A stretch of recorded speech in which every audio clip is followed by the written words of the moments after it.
Hey, welcome to the channel Yoga with THB. Before moving forward, make sure to subscribe the channel for getting videos on psychological, physical and educational information. And if you're already a subscriber, then click the little bell icon next to the subscribe button so you get notified of our future videos. Bismillahirrahmanirrahim. Today is lecture number 2 in sequence of the previous lecture, Introduction to Psychology. Introduction, कि थोड़ा वैसे ही lengthy एक chapter होता है.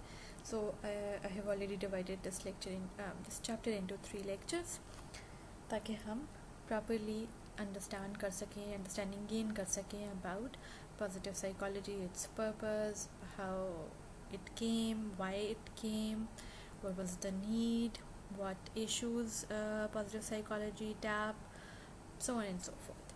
Alright, now moving formally towards our lecture, let me introduce you with disease debate model. We have already discussed,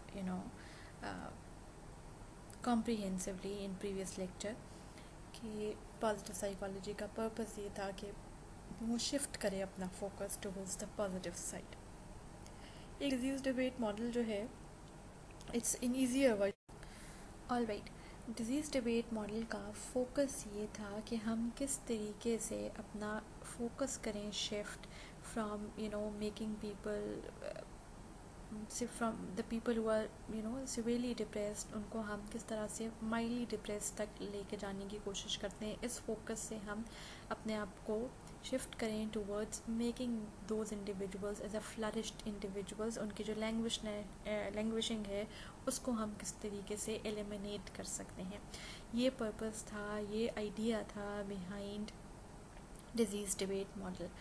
एक तो this model was an easy simpler way of model जो understand कराता है या help करता है अंडरस्टैंडिंग में कि main aims of positive psychology क्या है. हम इसको डिजीज़ डिबेट मॉडल इसलिए कहते हैं because in that model initially जो प्रीवियस साइकोलॉजी के अदर ब्रांचेस हैं या जो मेन स्ट्रीम साइकोलॉजी है that was all about talking about diseases, that how we can enable individuals to lower down their depression, how we enable individuals to going from severe stress to by reducing their stress to a milder version. हमारा सारा focus इस बात पे होता है. वो कहते हैं कि इट्स इम्पॉर्टेंट कि हम उसको सिर्फ माइल्ड डिप्रेशन तक ना लेके जाएं, उसके बाद हम उस इंसान की फंक्शनिंग पे काम करें to make that individual thrive again, to make that individual capable of living a fully functional life in the society, in the community as well. ठीक है. So that was about disease debate model कि हमें disease oriented से हट के we need to shift our focus towards the flourishing side of a human individual. ठीक है. अब जैसा ये एक स्केल है जो बताता है कि हम किस तरह से बेसिकली डिजीज़ डिबेट मॉडल में पर्पस ये होता था कि जो लोग अगर डिप्रेशन पे 8 पे स्कोर करें तो उनको जो है वो इतना उनका डिप्रेशन कम कर दिया जाए कि एटलीस्ट वो 3 to 4 पे आ जाए, माइनस साइड पे आना शुरू हो जाए. ज़ीरो की तरफ फोकस नहीं होता या बिल्कुल कम्प्लीटली फिनिशिंग की तरफ फोकस नहीं होता. रादर हमारा ये फोकस भी नहीं होता कि जब वो माइल्ड डिप्रेशन की तरफ चले जाएँ तो हमने उनकी कैपेबिलिटीज़ को किस तरह से इन्हांस करना है, उनकी ह्यूमन फंक्शनिंग को किस तरीके से इन्हांस करना है, उनको वेलबींग की तरफ किस तरह से लेके जाना है. वेल बीइंग अपने वर्ड से जिस तरह क्लियर है कि when your being becomes well, ये मैंने पहले भी I think I have discussed. Well being जो है वो इटसेल्फ लेदा से डिस्कस किया जाएगा एज अ सेपरेट टॉपिक, मगर पॉजिटिव साइकोलॉजी का जो पर्पस था वो वेल बीइंग की तरफ इंडिविजुअल्स को ले. ऑलराइट, पॉजिटिव साइकोलॉजी जो है it talks about human strengths despite all the difficulties of life. वो कहते हैं majority of people manage to live with dignity and purpose. Positive psychology adopts a more optimistic perspective on human potential, motives and capacities. Humanistic psychology with scientific methods. वो कहते हैं positive psychology ने adopt किया इंसान का optimistic version, optimistic perspective over human beings, उनकी potentials, उनकी capacities, उनके मोटिवेशंस, उनके इमोशंस, इन सब चीज़ों के ऊपर एक ऑप्टिमिस्टिक पर्सपेक्टिव था जो कि मेन स्ट्रीम साइकोलॉजी का नहीं था. Because main stream psychology was actually playing their part in reducing illnesses, in eliminating, in helping people in dealing with their illnesses, in helping people understanding illnesses, or probably they were more into understanding the illness model कि illnesses क्या हैं, problems क्या हैं, miseries क्या हैं. Focus सारा जो था वो उन चीज़ों पे था. फोकस अचीवमेंट्स पे, मोटिवेशंस पे, जो पॉजिटिव साइड ऑफ इंडिविजुअल्स हैं उन पे कम था. दे वर मोर इनटू के डिप्रेशन कैसे होता है, and they were less into के ह्यूमन पोटेंशियल्स को इन्हांस कैसे किया जाता है. तो positive psychology came just to address. Positive psychology जो है वो 3 स्टेट्स पे बात करती है. ये तीनों स्टेट्स हम अभी इन अपकमिंग लेक्चर्स में इनको डिटेल से डील करेंगे. But let me tell you कि पॉजिटिव सब्जेक्टिव स्टेट्स के ऊपर बात करती है, और वो subjective states talks about emotions, happiness, satisfaction with life, optimism and hope, sources of in confidence. उसके बाद पॉजिटिव साइकोलॉजी का फोकस इंडिविजुअल ट्रेट्स भी है. जब इंडिविजुअल ट्रेट्स के ऊपर बात आती है तो all character strengths, virtues, moralities लोगों की, उसके ऊपर वो एड्रेस करते हैं. ये इन सब को wisdom, courage, justice, humanity, temperance and transcendence, we will look into each of this topics separately in detail, ठीक है, इन इंडिविजुअल लेक्चर्स. उसके बाद after that creativity and excellence, flow.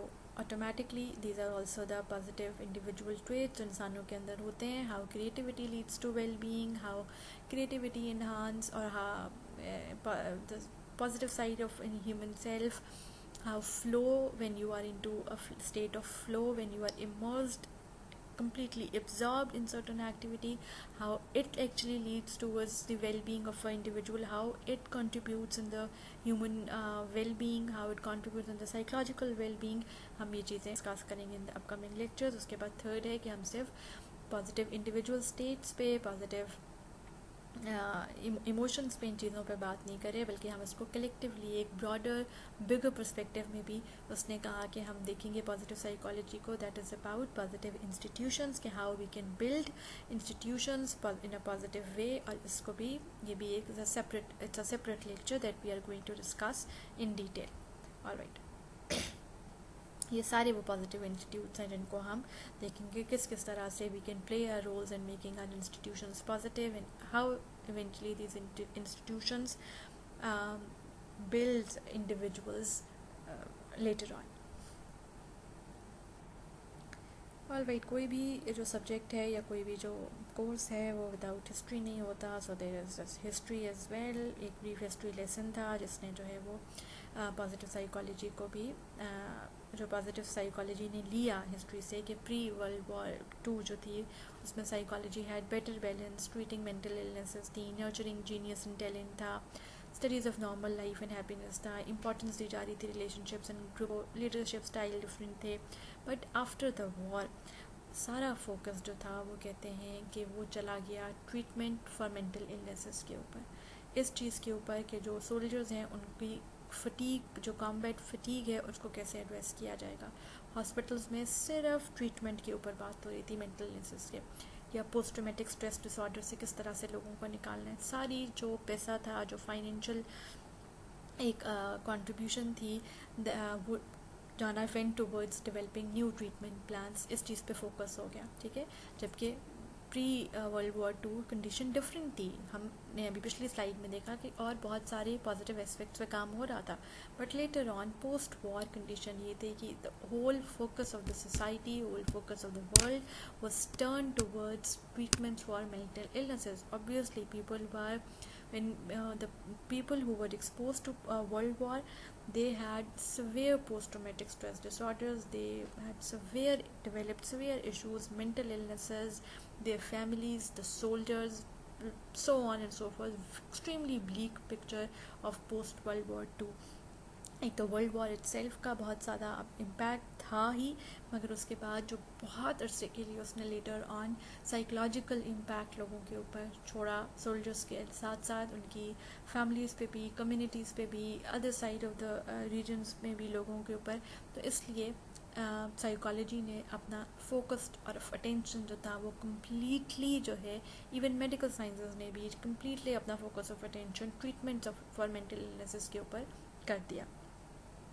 1955 में जाके यहाँ तक कि introduction of drugs for the treatment of depression and साइकोसिस भी इंट्रोड्यूस होना शुरू हो गया कि जब थेरेपी और वो चीज़ें भी उस तरह से फंक्शन नहीं कर रही थी तो they have also introduced drugs for treatment of depression and other साइकोसिस, जो अदर डिसऑर्डर्स हैं, स्किज़ोफ्रेनिया है, पैनिक डिसऑर्डर्स हैं, पर्सनैलिटी डिसऑर्डर्स हैं, उन सब चीज़ों के लिए फिर दवाइयों के ड्रग्स को अब कहते हैं कि इसमें वन इम्पॉर्टेंट एस्पेक्ट है इसके, जो एक बहुत ज़्यादा इल्ज़ाम रहा एक तरह से आप कहें, एक बड़ा लोगों ने इस चीज़ के ऊपर कॉन्फ्लिक्टिंग एक स्टेटमेंट, कंट्रोवर्शियल एक स्टेटमेंट रही कि ये स्कूल जो पॉजिटिव साइकोलॉजी का स्कूल ऑफ थॉट है, this school of thought shares an idea with humanistic psychology school of thought. ये एक स्कूल ऑफ थॉट था साइकोलॉजी के अंदर, मेन स्ट्रीम साइकोलॉजी के अंदर। वो कहते हैं कि जिसका फाउंडर थे इब्राहिम मेस्लो और कार्ल रॉजर्स, बेसिकली उन्होंने कहा कि humanistic psychology school of thought ने भी तो इसी तरह की बातें की थी, तो कौन सी नई बात पॉजिटिव साइकोलॉजी का जो सब्जेक्ट है वो हमें बता रहा है।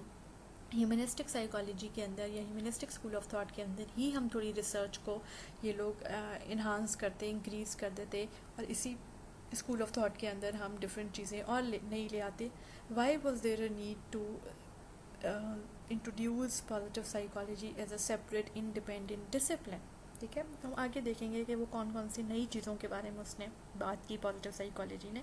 But initially positive psychology had to face all these challenges because people were totally लोग उनको ब्लेम कर रहे थे that they have just pick the idea from humanistic school of thought and try to reinvent or try to give this idea with slight modifications. There are nothing there aren't any new things in it in positive psychology school of thought. So Abraham Maslow and Carl Rogers were two psychologists who were into humanistic school of thought. They believed that positive instincts to fulfill human potentials. They were strongly motivated with the fact that we all individuals have strong motivation force to do good. Every person has innate ability to do something good. हर इंसान के अंदर ये ability है कि वो कुछ अच्छा करे, वो अपनी potentials को realize करे, उन instincts को fulfill करे। ठीक है, just about the realization। वो कहते हैं be the best that they could be and they can be। ठीक है, उनका सेल्फ एक्चुअलाइजेशन की स्टेट जो है, दिस इज़ वेरी इंपॉर्टेंट। जब इंसान को ये अपने बारे में जब रियलाइज़ हो जाता है, फुल रियलाइजेशन होती है अपनी पोटेंशियल्स की, तो वो सेल्फ एक्चुअलाइजेशन की स्टेट पे पहुंच जाता है। और वो कहता है कि हमें रियलाइजेशन नहीं होती, जबकि वो ये फैक्ट बताता है कि human beings have this tendency to do good, they are motivated with the force to do good things and they all have positive instincts to fulfill their human potentials। उन सब के अंदर potentials भी हैं, capabilities भी हैं, capacities भी हैं, और ये instinct भी होती है कि हमने उन potentials को fulfill करना है। ठीक है, it's just about the realisation.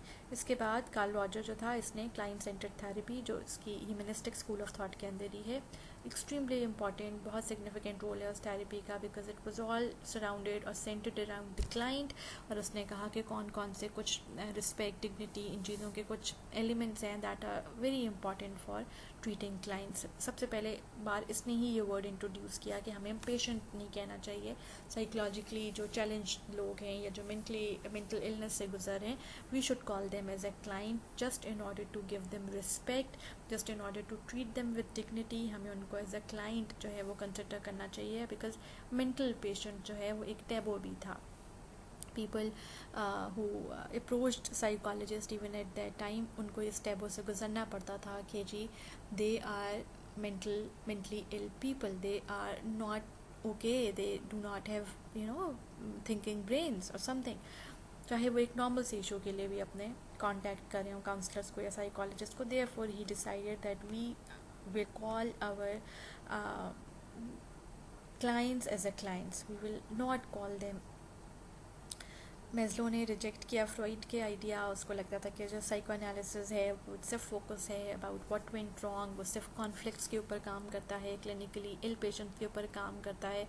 It's just the focus of Freud school of thought. Freud, Sigmund Freud, who was the father of psychology, who founded basically psychology, वो सिर्फ his school of thought जो कि जिसका नाम था psycho analysis school of thought या psycho analytic और psycho dynamic school of thought, उसने कहा कि ये स्कूल ऑफ थॉट जो है, this school of thought just talked about repressed sexual desires, repressed sexual urges. This theory based on clinically ill patients. This is all about childhood conflicts and so on and so forth.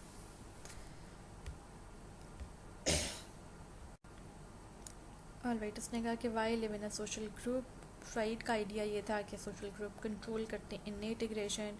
Maslow कहता था it's need for belongingness, जबकि positive psychology कहता था that social behaviour is highly adaptive. Evolutionary advantages थे, कुछ improve survival rate था कि हम सोशल ग्रुप में लिए रहते हैं because it has improved our survival rate.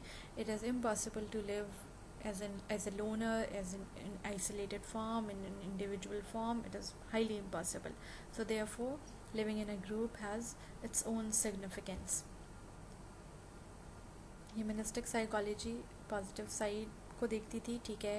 Positive psychology भी पॉजिटिव साइड को देख रही है, optimistic view of human kind देख रही है, ह्यूमन एबिलिटीज़ को देख रही है, ग्रोथ एंड पोटेंशियल को देखती है, हेल्थ एंड पर्सनैलिटी को देखती है, एंड पिरामिड ऑफ नीड्स, जो कि उसने मैस्लो की एक हायरार्की ऑफ नीड्स का बड़ा इंपॉर्टेंट मॉडल है जो बहुत सारी और डिसिप्लिन्स में भी चलता है. बिजनेस एडमिनिस्ट्रेशन में भी चल रहा है, साइकोलॉजी में भी, सोशल साइंसेज में, मैनी प्लेसेस. जो कि बाकी the other side, negative side, non scientific philosophy rather than psychology, need evidence to support believe, self actualizers are rare practitioners. जो अदर साइड थी वो इन चीज़ों के ऊपर फोकस करी थी. पॉजिटिव साइकोलॉजी का एम्फेसिस ऑन रिसर्च, वो कहता है कि पॉजिटिव, मार्टिन सेलिगमैन का एक बिलीव था, उसका ये कहना था कि लोगों का जो एम्फेसिस है ऑन रिसर्च वो इन चीज़ों पे होना चाहिए about most people adapt and adjust to life in creative ways. किस तरह से लोग जो हैं वो अडेप्ट कर लेते हैं अपने सिचुएशंस के साथ, एडजस्ट कर लेते हैं अपने लाइफ के साथ इन क्रिएटिव वेज. और वो कौन कौन से क्रिएटिव वेज होते हैं, we need to think about them, we need to research about them, ताकि हम फिर आगे भी और इंडिविजुअल्स को भी गाइड कर सकें that how people adapt and adjust to their lives through their creative ways. ताकि हम लोगों को रेजिलियंस सिखा सकें. रेजिलियंस पे रिसर्च होनी चाहिए, क्योंकि रेजिलियंस जो है वो basically after learning resilience one can bounce back after loss. जब आप किसी लॉस के बाद, किसी ट्रॉमा के बाद, किसी इशू के बाद वापस नहीं जा पाते, वो इस वजह से क्योंकि आप रेजिलिएंट नहीं होते हैं. तो कहते हैं रेजिलियंस के ऊपर रिसर्च होनी चाहिए. It's an important topic. Go beyond recovery. It is more about कि आपने सिर्फ रिकवरी के ऊपर फोकस नहीं करना कि आपका जो डिप्रेशन था वो सवेयर डिप्रेशन से किस तरह you are able to make the depression mild, in a milder form. You need to work, you need to go beyond the recovery. आपको उस स्टेज से आगे की तरफ सोचना है. जब आप ठीक हो जाते हैं, जब आप रिकवर करना शुरू करते हैं, then you need to work on your human potentials, then you need to work on your well-being, and then you need to work especially just in order to become a fully functional person. Life takes on new meaning and focus because life has different meanings and focus at every point in time. Study the strength and resilience using scientific methods. किस through हम resilience को कैसे study कर सकते हैं, because what makes